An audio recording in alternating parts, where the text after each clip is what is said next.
The sea air was crisp with salt, brushing across the glossy decks of the Lumière du Monde, a luxury cruise ship slicing through the calm waters of the Mediterranean.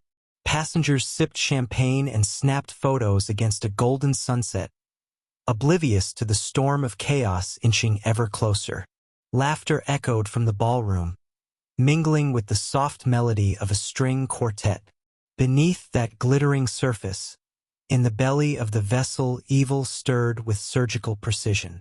3 decks below, behind a heavy maintenance hatch labeled "Crew Only," a man in coveralls crouched beside a ventilation shaft. He moved with the calm of someone trained to kill. A plastic-wrapped bundle of electronics and wires sat beside him, expertly assembled, deadly in intent. The man glanced at his watch. 1906. Everything was on schedule. On Deck 7, Ibrahim Traoré, recently elected president of Burkina Faso, leaned against the brass rail of the observation deck, his gaze scanning the horizon. Officially, he was on a diplomatic vacation, invited by a European coalition for cultural exchange. Unofficially, his instincts buzzed with unease. The invitation had arrived too smoothly. The security detail had been overly accommodating. And while others might find comfort in luxury, Traoré, a former soldier who had walked barefoot across mine-laced fields, found it disorienting. He took a sip of mineral water and folded his arms. Something was off. The ship's captain, a silver-haired Swede named Johan Rask, had welcomed him aboard with all the charm of a seasoned diplomat.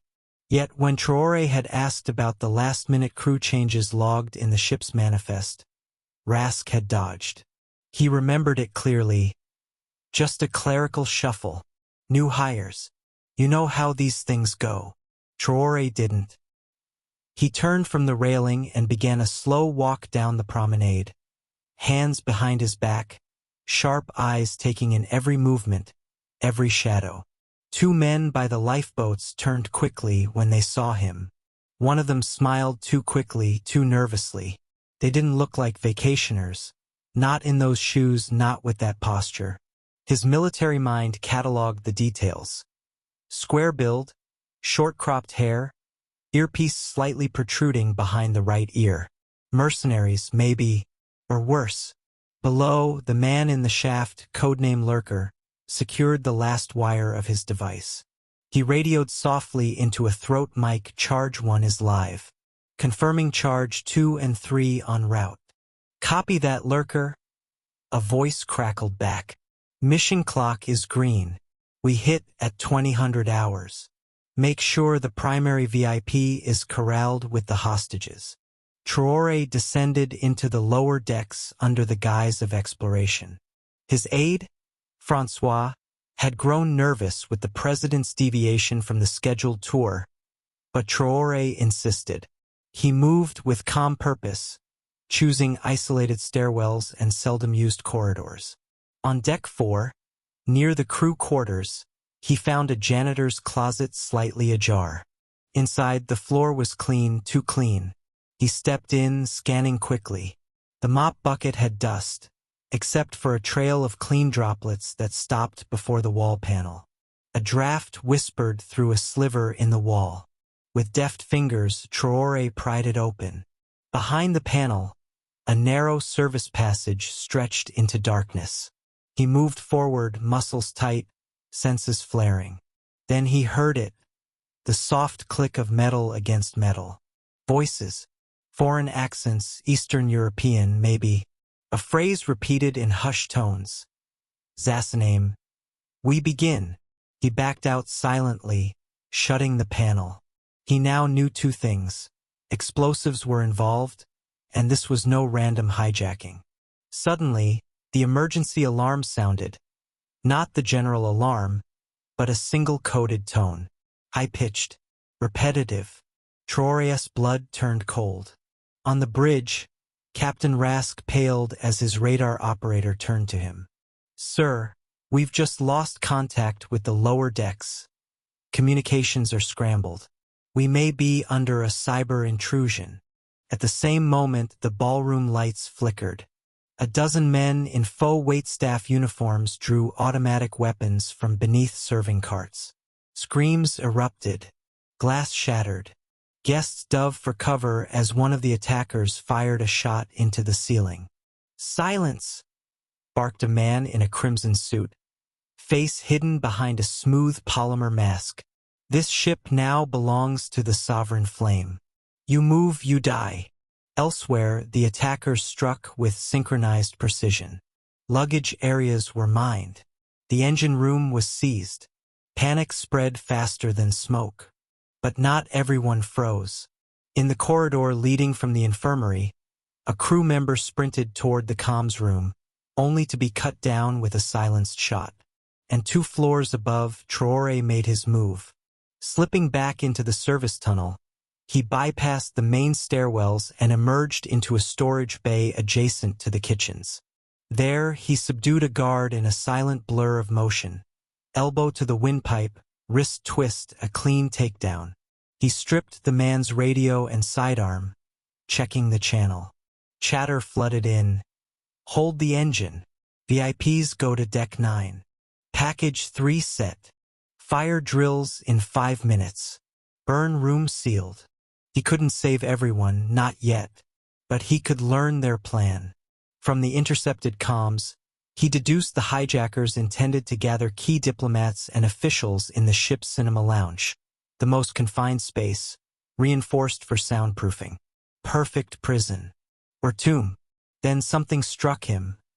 They weren't just hijacking for ransom or demands. They were orchestrating a public execution, a spectacle meant to shake nations. And he, Ibrahim Traoré, was both their target and their problem. He moved with renewed urgency. Far above, in the ballroom, a young girl clutched her mother as the masked man scanned the crowd. "Where is Traoré?" he demanded. Silence. A gun but slammed into a table. "I said, where is your president?" No one spoke, not even Francois, because at that moment President Traoré was already 10 steps ahead. The ventilation shaft groaned under Traoré's weight as he crawled forward, guided only by the faint light filtering through the grates. Each movement was calculated, silent. He paused near a junction vent and peered down. Through the narrow slats, he could see the cinema lounge being hastily converted into a makeshift detention chamber. Rows of velvet seats were being torn from the floor.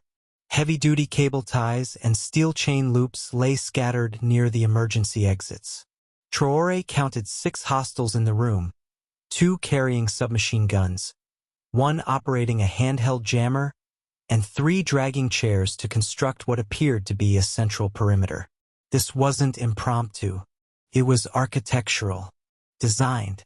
He recognized the pattern from urban warfare days, a kill box. But something else chilled him.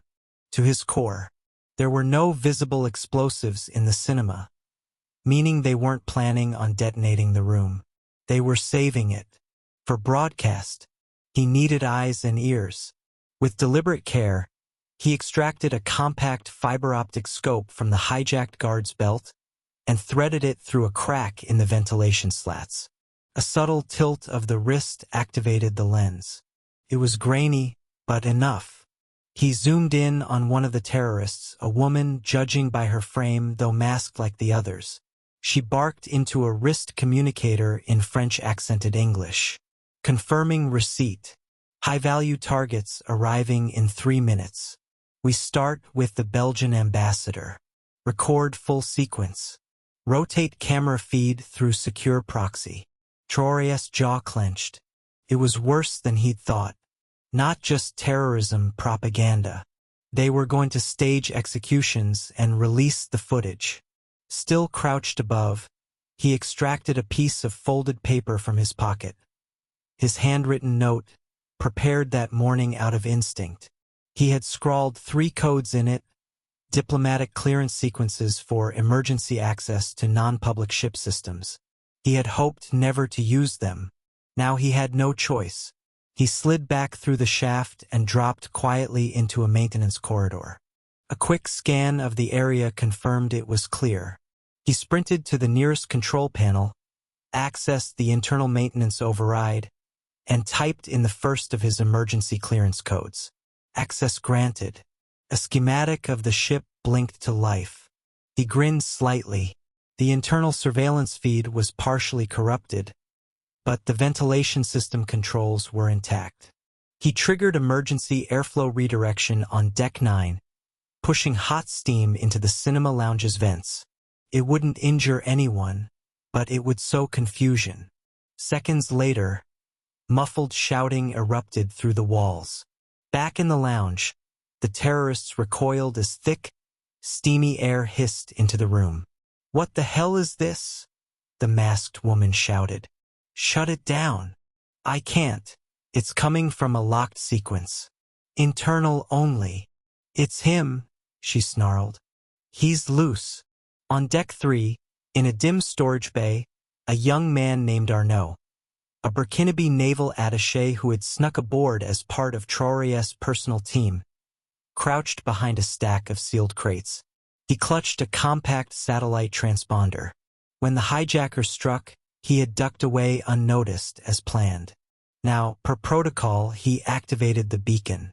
High above the Earth, a Burkinabe military satellite blinked to life. Far below in Ouagadougou, red lights lit up at the Strategic Command Center. "Signal received," a colonel reported. "President Traoré has activated Protocol 1. Dispatch rapid response." But it would take time, at least 6 hours for boots to get near the Mediterranean. Until then, Traoré was alone. Meanwhile, chaos unfolded in the ballroom. The masked man, clearly the leader, had begun selecting hostages. He paced in front of the cowering guests, issuing commands with casual malice. "All diplomats stand." Now, a line of terrified men and women rose, hands trembling. Among them was François, the president's aide. "You will be escorted to a safe location," the leader said. "Cooperate, and you may survive the night." It was a lie. Traoré could see it from 100 paces. But François didn't flinch. He caught the eye of a fellow delegate and gave the subtlest shake of his head. "Wait." Back in the control corridor, Traoré used his access to reroute another system, the fire suppression dampers. By redirecting airflow, he could block 2 of the 3 exits in the cinema. If he could corner the terrorists, he might isolate them from the rest of the ship. But he needed more. He keyed into the comm channel he'd lifted from the guard. "Unit Bravo, report," a voice demanded. Traoré mimicked the accent. "Bravo here. Moving to reinforce engine room. Visual on target negative. Continuing sweep." "Copy. Stay sharp. The Ghost is on board." The Ghost. The name spread through the channel like an unspoken curse. Apparently, they knew him. He smiled. Let fear do half the work. As he approached the armory room, a compact emergency station known only to senior crew, he moved with brutal efficiency. He broke the lock, opened the steel panel, and found what he needed. Tactical knives, smoke charges, a short-range blinder grenade. Not much, but enough for a guerrilla strike. His next move would be surgical. Back near the ballroom, François made his own. As he was herded along with the others toward the corridor leading to the cinema lounge, he dropped a folded note into the pocket of an unconscious security officer. Inside were 2 words in block letters: "Lion walks." It was a phrase only one man aboard would understand. Traoré intercepted the message via the emergency scan relay. It was the confirmation he'd been waiting for. François was alive, playing the role, and the hostages were being funneled into the trap room. He had maybe 15 minutes to act. Back in the cinema, the lead terrorist was growing agitated. "Why hasn't the broadcast feed locked in?" "The primary uplink is jammed," one of the techs replied. "I think someone rerouted power to the Helm server." "It's him. I want full lockdown. Now." Traoré set his plan in motion. From the auxiliary panel near the laundry chute on deck 8, he triggered a pressure burst in the air ducts above the lounge. This time it was more than steam, it was sound. A focused subsonic pulse, normally used to test structural integrity, rang through the vents like the low growl of a beast. It rattled glasses, shook bolts. And then silence. The terrorists froze. One of them turned to the woman. What the hell was that? A whisper spread among them, fed by unease. He's here. And indeed, Ibrahim Traoré was already slipping through the shadows of deck 8, just above them, preparing to strike. The corridor outside the cinema lounge was bathed in emergency red light. Shadows flickered across the walls as ship-wide auxiliary power groaned under the hijackers' hacks. Traoré pressed his back against a service panel, eyes closed for a moment, listening. 6 hostiles in the lounge. 2 more outside, guarding the entrance. A third pacing the hallway beyond. Too many for direct confrontation, unless surprise became a weapon. He checked the blinder grenade. 1 charge left. It would flash blind and disorient for no more than 6 seconds. Enough if used precisely. He placed it gently into the ventilation shaft leading just above the lounge entrance, rewired the pin to his personal communicator, and backed down the hall. He spoke calmly into the radio, switching to their channel again. "This is Unit Bravo," he said, lacing his voice with feigned urgency. "Movement in the lower decks. Confirmed breach in the engine corridor." A pause. "Copy. Redirect the squad. Maintain visual on the primary targets." It worked. Through the grated bulkhead, Traoré heard heavy footsteps retreating. 1 guard outside the lounge peeled off, disappearing toward the stairs. Now 2. He moved. Fast and silent, he slid across the bulkhead toward the lounge door. The last remaining guard stood stiffly, weapon at the ready. But his focus was too narrow, forward-facing. Not up. Traoré triggered the blinder. The flash detonated from the ceiling vent above. A burst of sound and searing light blinded the guard instantly. In one motion, Traoré was on him. A fist to the throat, a wrenching twist of the arm, and the rifle was his. He entered the lounge. Chaos greeted him. Coughing hostages, confused terrorists, eyes wide and unfocused, weapons raised but aimless. He had seconds. He fired once into the ceiling. The boom snapped through the confusion like a whip. Everyone froze. "Drop your weapons," Traoré barked. The woman in the crimson suit, now revealed as the leader, turned, blinking through tears, weapon half raised. "You're too late," she hissed. "The whole world will see. You're just another dead man." Traoré fired. A non-lethal shot, aimed cleanly at her shoulder. She collapsed with a gasp, weapon clattering. The others hesitated, unnerved. Some dropped their guns. One tried to raise his. Traoré shot him in the leg. "Enough," he growled. "This is over." Then, from the rear corridor, came the final wave of noise, heavy boots, shouting. But it wasn't more hijackers. It was the passengers. Behind François, a group of ship staff and unarmed diplomats stormed the room, seizing fallen weapons, tackling disoriented attackers. Arnaud, the attaché, had rallied the crew with word from Traoré's hidden broadcast through the emergency intercom. "Now is the time. Rise." Within 2 minutes, the lounge was cleared. 7 terrorists subdued. 1 dead. No hostages harmed. And Traoré, blood smeared across his forearm, chest heaving, still standing. In the aftermath, the surviving attackers were bound and held in the reinforced brig. Communications were restored. The broadcast the terrorists had planned was intercepted and replaced with a live address from the president himself. He stood before a camera in the captain's quarters, flanked by a dozen survivors and the ship's stunned captain. "My name is Ibrahim Traoré. he said, voice firm but composed. I speak today not as a president, but as a man, a brother, a father, a servant of peace.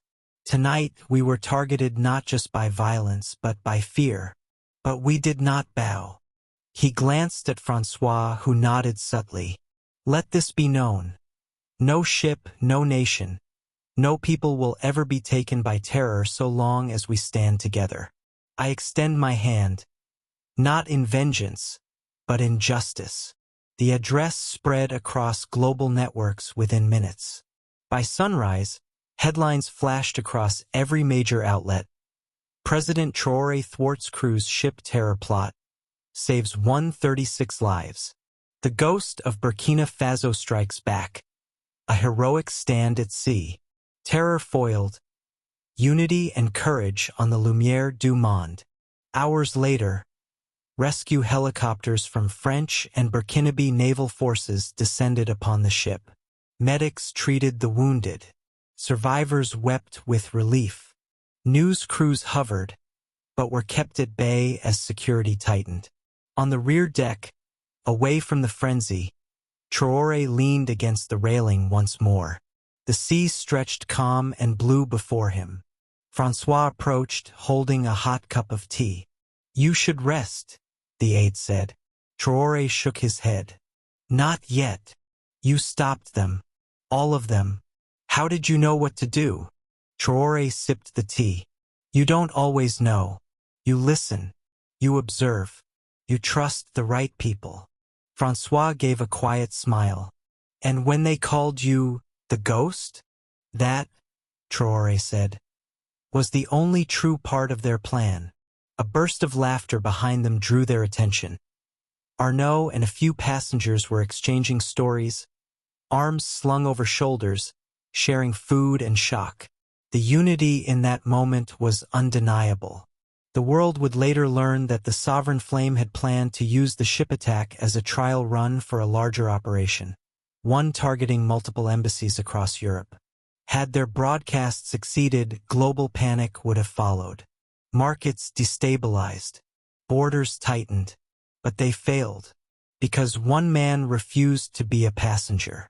2 weeks later, back in Ouagadougou, a quiet ceremony was held. The survivors gathered. Medals were presented, but the true tribute was unspoken. The way they stood beside each other, strangers bound by shared survival. As Traoré exited the hall, a little girl who had been among the hostages ran up to him. She held out a drawing, a simple sketch of the cruise ship with a lion standing at the bow. For you, she whispered. He knelt beside her, taking the paper gently. What's his name? He asked. She smiled. It's you. He stood, heart heavy and proud. Sometimes, a story doesn't need retelling to be remembered. And sometimes the lion doesn't roar. He simply walks,